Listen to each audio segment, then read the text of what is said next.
Bueno, pues cada vez está haciendo más calor y además cada vez está el aire más contaminado. Esta es la contingencia número 10 que tenemos en el año y creo que nunca, en ningún otro año antes había tenido tantas y apenas vamos en la mitad. Y ni hablar del calor, también cada día parece que rompemos un nuevo récord de calor en la Ciudad de México, en el país. ¿Qué está pasando? ¿Nos vamos a tener que acostumbrar a estos nuevos climas cada vez más extremos?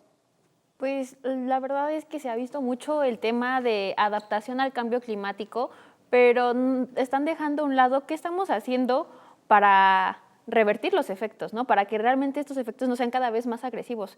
Hemos visto que los fenómenos naturales cada vez son con mayor intensidad y no solo afectan al tema de la biodiversidad, que también es muy importante, también están afectando a la salud humana, a temas económicos, pero pues también hay otros factores que están afectando a la salud humana, ¿no? Por la mala calidad del aire, nos está provocando bronquitis, faringitis, rinitis, sinusitis, entonces también es un tema de salud pública, todas estas afectaciones que tiene el cambio climático. Sí, creo que sí hemos visto mucho de esto de cómo nos vamos a adaptar, por ejemplo, de ay, cómo vamos a poner aire acondicionado en la Ciudad de México, que las estructuras no estaban hechas como por ejemplo en el norte que se daba que tenías que tener aire acondicionado y acá pues no están preparadas para eso. Pero en vez de eso no estamos hablando de cómo detenerlo, ¿no? ¿Todavía se puede para empezar? ¿Tú qué dices, Roberto? Yo creo que estamos afrontando una situación que son 6 años o 10 años de un negacionismo institucional por parte del gobierno, por parte de las empresas, de todo un sistema, incluso de la misma ciudadanía, esta apatía al abordar la emergencia climática, el cambio climático, el tema de biodiversidad, el tema de movilidad, de manera aislada cada uno de estos temas suma muchísimo a lo que estamos viviendo el día de hoy, no solamente la contaminación del aire, sino también las concentraciones altamente de ozono que provocan estas islas de calor y un récord histórico por días consecutivos en la ciudad. O sea, no es algo que yo creo que deba de sorprendernos, sino algo que debe de alarmarnos como sociedad, como ciudadanos, de decir qué es lo que verdaderamente puedo hacer y dónde está mi responsabilidad, porque es una de las ciudades más grandes de toda Norteamérica. O sea, sí tenemos una implicación muy grande. No sé si estamos esperando que fallezca gente. De por sí, la contaminación del aire es uno de los factores que más alerta a las personas a nivel global por la contaminación del aire y que más provoca muertes. Entonces, yo creo que esta situación es verdaderamente compleja. No hay un punto de retorno, pero sí podemos hablar de mitigación de los efectos del cambio climático, sí podemos hablar de reforestación, de mitigar estas islas de calor, de encontrar nuevos aspectos. Entonces, yo creo que es accionar. Verdaderamente lo que faltan son propuestas. Sí, totalmente. Y también lo que estamos viendo es que cada estado o cada región del país lo está viendo de manera muy diferente. O sea, aquí en la Ciudad de México tenemos este tema de calor, también tenemos que se está acabando el agua también, al parecer, la contaminación, pero por ejemplo en el sur estamos viendo cómo las especies están cayendo de los árboles, los changuitos, porque no están soportando el calor. Y luego en el norte tenemos también sequías que cada vez duran más, las pocas presas que había se están secando. Entonces, creo que también se tiene que tomar en cuenta esto, o sea, en cada lugar, ¿qué está pasando? ¿Qué va a pasar? ¿Cómo lo detenemos? ¿No? O sea, a nivel micro y luego también a nivel macro, nivel país, ¿no? Justo cada lugar, cada región del país tiene como diferentes como eventos. Por ejemplo, en la parte de las costas, colindando con el Pacífico, tenemos como esta parte del Niño, ¿no? Que es un incremento en las temperaturas de las partes de las regiones costeras, que ese aumento de la temperatura combinado con las corrientes frías de viento propicia que huracanes de categoría 1, categoría 2 pasen a categoría 5 muy rápido. Por eso vemos lo de Otis, ¿no? En la parte norte de México vemos sequías cada vez más graves y justo el año pasado fue uno de los años más secos en toda la historia que tenemos y para este 2024, justo el mes pasado, se reportaron temperaturas mucho más cálidas, no solo en México, sino también para 47 países y se espera que este sea el año más cálido en toda la historia que se ha tenido registro. Sí, Natalia, también creo que es un tema generacional, porque al final las personas que están tomando estas decisiones, o sea, pues no sé cómo decirlo, pero pues ya casi que van de salida, y nosotros que apenas todavía nos quedan, pues, y también pensando en nuestros hijos, si es que tenemos o lo que sea, pues sí lo sentimos más fuerte, ¿no? Nosotros vamos a quedarnos aquí en el planeta mucho más tiempo y quienes están tomando las decisiones, pues también están adaptados a una situación que fue totalmente diferente hace décadas, ¿no? Y ahora está cambiando año con año, ¿no? Justo lo que a mí me preocupa es que los proyectos que se realicen no sean sostenibles en el tiempo, ¿no? Que tal vez ahorita tenemos como juventud una ansia de querer cambiarlo todo, de querer buscar soluciones, pero tienen que ser soluciones que trasciendan en el tiempo y que no afecten de manera contraproducente lo que ya está sucediendo, ¿no? Platicábamos un poco fuera del aire cómo hacer que estos sean proyectos que no respondan a intereses particulares ni a intereses de ciertos partidos, que no sea cómo hacerte quedar bien, cómo en un momento plantear una solución que responda a las necesidades de ese momento, pero que no prevea las consecuencias que puede tener en el futuro. Y creo que ha sido un poco esta visión sesgada lo que nos ha heredado esto, ¿no? Tener como, bueno, sí, a lo mejor el problema del agua, vamos a ponerle parches, vamos a hacer presas alrededor y luego, ¿qué? ¿Cómo atraer lluvia? ¿Cómo atraer agua a la ciudad? ¿Cómo proponer reforestar la ciudad? Hacer construcciones que eventualmente no necesiten aires acondicionados o ventiladores que de todos modos van a requerir más energía, que de todos modos se tiene que producir a través de la quema de petróleo normalmente, pero mucho carbón, ¿no? En México la mayor parte de la energía se produce quemando carbón. Entonces, ¿cómo, no? Propuestas que vayan más allá de lo que tenemos enfrente de nuestras narices y que no nos salven solo a nosotros, sino a futuras generaciones. Sí, totalmente. Y creo que justamente estoy pensando, por ejemplo, en lo que estamos haciendo del Hoy No Circula, que es como quizás ya está desactualizada. O sea, tal vez necesitamos algo más radical, de que necesitamos no nada más menos carros, necesitamos pues menos muchísimas cosas, ¿no? O sea, tenemos que repensar literalmente ya cómo están hechas nuestras ciudades, si realmente va a ser sostenible que sigamos haciéndolas cada vez más grandes en el mismo modelo, ¿no? Sí, totalmente. La Ciudad de México, reitero, es la ciudad más grande de toda Norteamérica.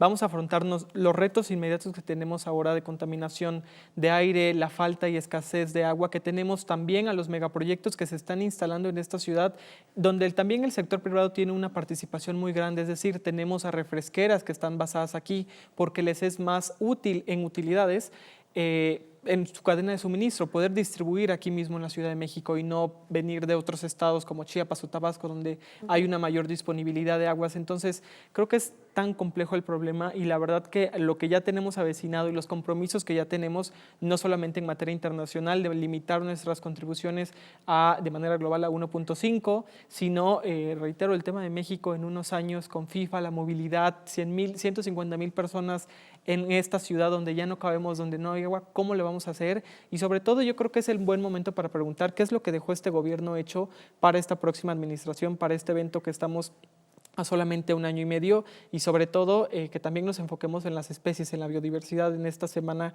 que conmemoramos la biodiversidad global, estamos hablando también de la resiliencia de nuestros árboles. El 40% de nuestros árboles está tendiente a morir porque no son resilientes a las altas temperaturas que estamos viendo. Entonces, los programas de reforestación, no solamente construcciones, se tienen que pensar para las próximas generaciones y asegurar que tengamos aire limpio, ¿no? Porque es la mejor tecnología que tenemos hoy, son los árboles. Al final, sí, nos va a afectar a todos, pero no igual. O sea, hay grupos que les va a afectar diferente y no es lo mismo nosotros, por ejemplo, que estamos en la Ciudad de México, a quienes, por ejemplo, viven en Acapulco, que viven en la costa, decíamos en el norte, en la periferia, a las mujeres, por ejemplo. Entonces, todas estas divisiones sociales se van a ver también en cómo nos afecta todo esto ambiental y entonces desde ahí también tenemos que empezar a hablar, ¿no?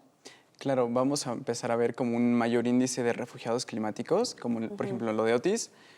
Muchas personas de la costa de Acapulco se vinieron para acá, no para la Ciudad de México. Y es que la Ciudad de México tiene una zona geográfica y orográfica un tanto diferente. Estamos a 2.240 metros sobre el nivel del mar promedio y está rodeado por más de 100 volcanes o montañas. Entonces, ¿eso es mucho o poquito?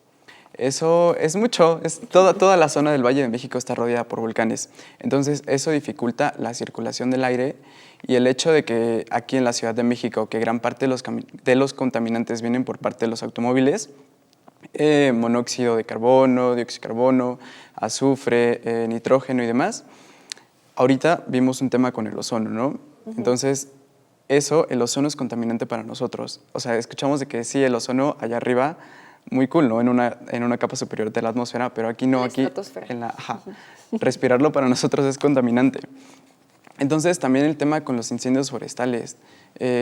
Hace algunas semanas tuvimos incendios en Veracruz, Oaxaca, Puebla, Estado de México. Aquí en Quilotzingo se quemaron 1,645 hectáreas. También en la zona de la Ciudad de México, en la parte sur de suelo de conservación, se quemaron muchísimas hectáreas. Y todo ese humo, esas partículas finas PM2.5 y PM10, se quedan, o sea, son partículas del tamaño de micrómetros, se quedan en nuestros pulmones o incluso más, como más adentro, que al final del día favorecen a que tengamos una menor calidad de vida. Por ejemplo, se han visto estudios en la parte de la exposición prenatal a PM2.5 que afecta funciones neurocognitivas a edades de 9-10 años, pero no solo eso, también problemas cardiovasculares, de respiración, sangrados de nariz, insolación, todo el tema, porque ese humo se queda aquí en la parte, Claro. como la parte baja de la y Ciudad de agrégale México. los microplásticos, que también es otro tema y también está en el aire. Y también la Ciudad de México es una ciudad donde se ha detectado un alto nivel de microplásticos en el aire. Entonces parece que respirar en la Ciudad de México aquí es que como si estuviéramos respirando veneno prácticamente, ¿no? Y en ese sentido, retomando un poco lo que decía, a mí me preocupa mucho que responsabilicemos siempre a los gobiernos sin tomar acción, sin darnos cuenta primero como sociedad civil. Yo creo en la colectividad y creo que la sociedad civil organizada puede ser mucho más pujante a que este tipo de políticas públicas se lleven a cabo, que se piensen. Simplemente crear estos espacios para poder dialogar al respecto ya está dándole luz a un problema que había sido enterrado durante mucho tiempo, ¿no? Sí. Y le debemos mucho a muchos colectivos que desde siempre han luchado por conservar no solo el planeta, sino a nuestra especie. Me parece importante que todos, desde nuestro actuar individual, yo sé que las acciones individuales, que yo lleve a reciclar mi PET, va a influir esta milésima a que este problema se disminuya, pero repensar, ¿no? Crear estos espacios para repensar nuestras formas de consumo. Tal vez voy a tomar coca ya solo una vez a la semana, ¿no? Ya no voy a comprar un celular cada año, cada que salga uno nuevo, porque sé las implicaciones que lleva construir esta tecnología, etc., etc. Y también crear colectividad alrededor de algo que a mí me apasiona, los huertos urbanos, ¿no? Poder reforestar los espacios no necesariamente con árboles, sino también con nuestros alimentos. El sustento que nosotros tenemos día a día se está viendo comprometido porque los cambios también afectan a, como decías, los sembradíos y eventualmente a que los recursos que tenemos a la mano para sustentarnos como humanos se vean comprometidos. Entonces, si regresamos a lo más básico, que es repensar cómo estamos viviendo y lo que necesitamos entre comillas, y volver a las cosas que en serio importan para nuestro sustento como seres humanos y garantizárnoslas desde un principio, desde la colectividad, Claro. estaría pues mucho mejor y no tendríamos tantos requerimientos extras. Creo que ahora que sí se está sintiendo el calor, se está sintiendo la contingencia, tal vez eso es lo que necesitamos como sociedad para realmente empezar a presionar, ¿no? Ahora sí se ve la exigencia de, ay, pues, ¿qué está pasando? ¿Por qué ya llevamos 10 contingencias?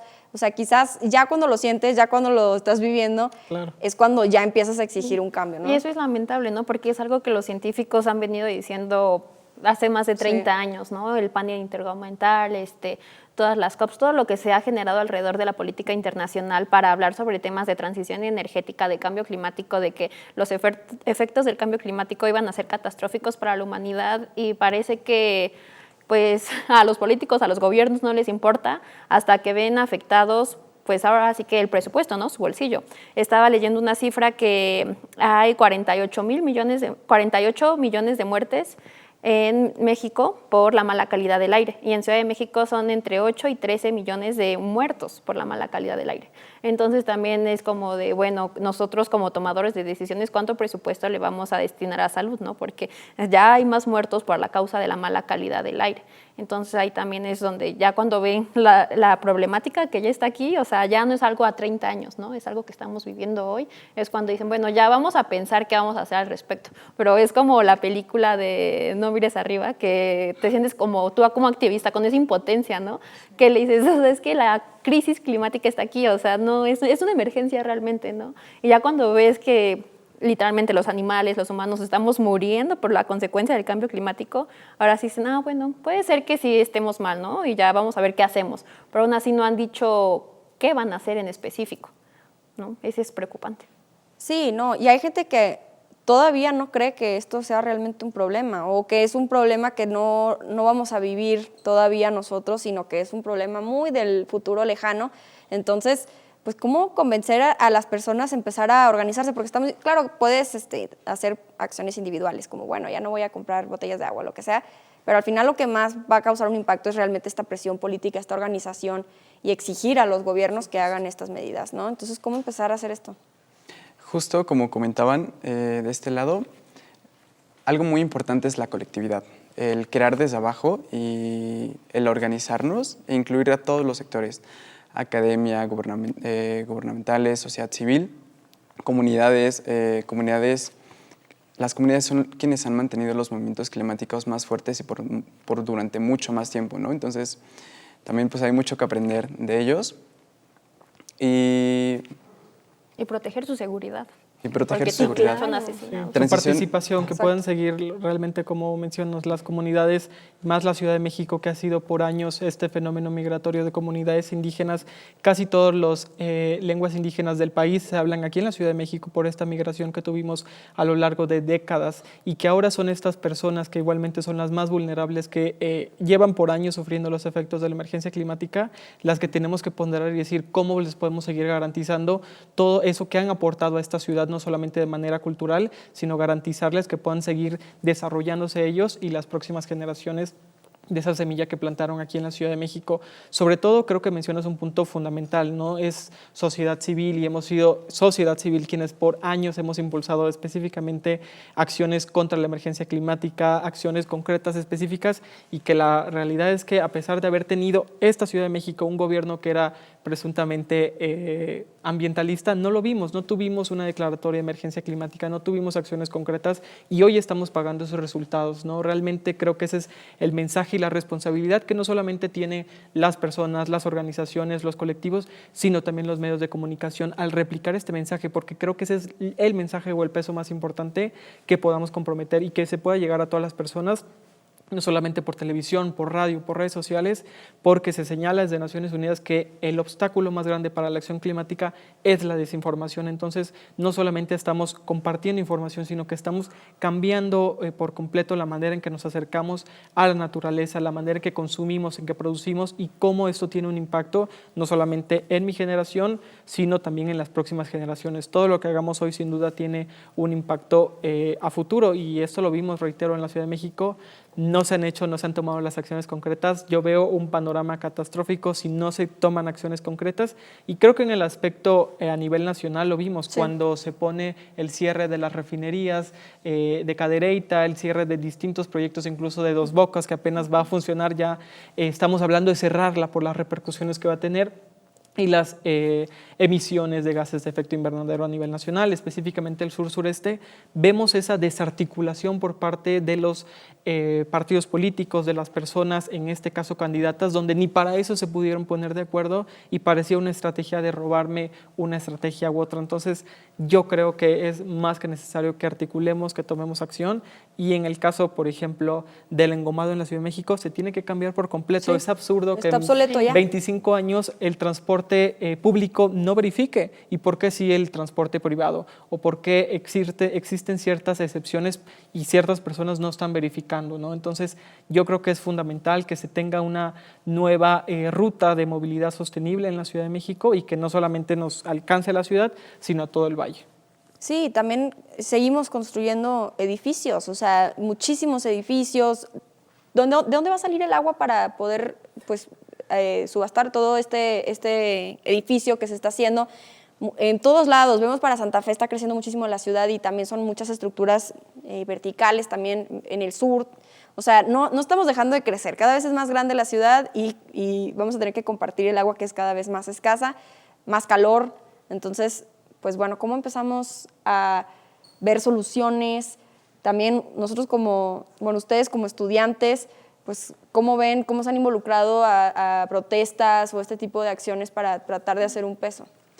Hay un frente que me gustaría darle mucho reconocimiento, que es el Frente de Pueblos, Barrios y Colonias de la Ciudad de México, que justo en esta administración se propuso el Plan General de Ordenamiento Territorial, que pretendía urbanizar la parte sur de la Ciudad de México y talar suelo de conservación, cerca de 30,000 hectáreas de la parte sur de la ciudad. ¿Y por qué? O sea, ¿por qué esto es grave? Porque la Ciudad de México tiene una mala distribución de agua. Los bosques son actualmente los únicos, o bueno, se podría decir que los únicos que nos proveen agua, o sea, son captadores de agua y aparte el tipo de roca, el tipo de suelo que tienen, permiten la filtración de agua hacia el acuífero, ¿no? Es el acuífero del cual la Ciudad de México extrae agua. Entonces, este frente lo que hizo es que se estuvo haciendo protestas durante meses, así cañón, para que no se aprobara el Plan General de Ordenamiento Territorial. Porque si actualmente alcaldías como Iztapalapa, Nesa o demás no tienen agua o tienen como suministros de agua pocos correspondientes a los que deberían de tener de acuerdo a su densidad de población, tendrían mucho menos y habrían más cortes de agua y demás. Entonces, gracias a esa como colectividad, gracias a esa comunalidad, ¿no? Empezar a hablar de una ciudad comunal, lograron que no se aprobara el Plan General de Ordenamiento Territorial y ahorita están empezando a trabajar un Plan General de Ordenamiento Territorial, pero desde la colectividad, hablando desde la comunalidad, crear comunidades dentro de esos pueblos, barrios y colonias que están en la Ciudad de México. Sí, totalmente. Y específicamente este tema del calor, o sea, de lo que se está sintiendo en estos últimos días, ya meses, y que quizás cada año vamos a sentir aún Sí, va a aumentar. peor. Este es el verano más frío. Frío. Más frío de vamos a nuestros decir, próximos años. Sí, o sea, eso va a ser peor. quizás sí vamos a tener que adaptarnos un poco, porque no sé si de un año a otro se vaya a cancelar el calor, ¿verdad? Sí, yo no creo que un poco, yo creo que mucho, y justo expertos de cambio climático de la máxima universidad que tenemos, que es la UNAM, justo advierten esta semana que estos 20 días, estos próximos 20 días van a ser los 20 días más calurosos, entonces se tienen que tomar medidas específicas en la ciudad, tenemos que escuchar más que nada la ciencia y como bien lo señala Lee, yo creo que esta es una situación de derechos humanos totalmente, Sí. porque no solamente hablamos de acceso al agua, acceso al aire limpio, un tema de salud, sino también un tema de acceso a la información. Recordemos que el acuífero de la Ciudad de México está contaminado, que esta información ha sido reservada por 3 años. ¿Dónde queda el acceso a la justicia? ¿Dónde queda el acceso a la información de todas las poblaciones? Entonces, es un tema de derechos humanos. Vamos a llegar a un punto que va a ser el derecho a la vida, o sea, literalmente cómo vamos a vivir en un planeta que está cada vez más cochino, el aire irrespirable, el calor, no se puede vivir, o sea, va a llegar un punto en el que realmente nos vamos a tener que replantear muchísimas más cosas de las que nos estamos en este punto tratando de cambiar las cosas, pero si no las cambiamos, se va a hacer cada vez peor y pues va a ser más radical las propuestas que vamos a tener que estar Para escuchando. esta generación yo creo que es un poco esa reestructuración, es pérdida de talentos, es pérdida de personas que fueron, que vinieron aquí, que emigraron aquí a la Ciudad de México, como es mi caso, y que vemos que tenemos los impuestos más caros, que tenemos la vivienda más cara de todo el país y dices, ¿por qué tendría que seguir yo en la Ciudad de México? Entonces, para la Ciudad de México no solamente es una materia de derechos humanos, sino también a futuro es esta pérdida de talento, desarrollo que tiene una tendencia hoy y que si no se toman acciones vamos a detener el crecimiento no exponencial, sino sostenible y oportunidades para todas las generaciones y sobre todo para las próximas. Sí, y también recordemos que al final es un problema nacional y al final, pues como decíamos al principio, cada estado tendrá sus particularidades de cómo se vive este cambio climático, pero el calor parece que sí está afectando a todos los estados por igual, entonces pues bueno, hoy por hoy pues hay que cuidarnos mucho, hidratarnos, usar bloqueador porque es lo que tenemos para cuidarnos y pues ni modo.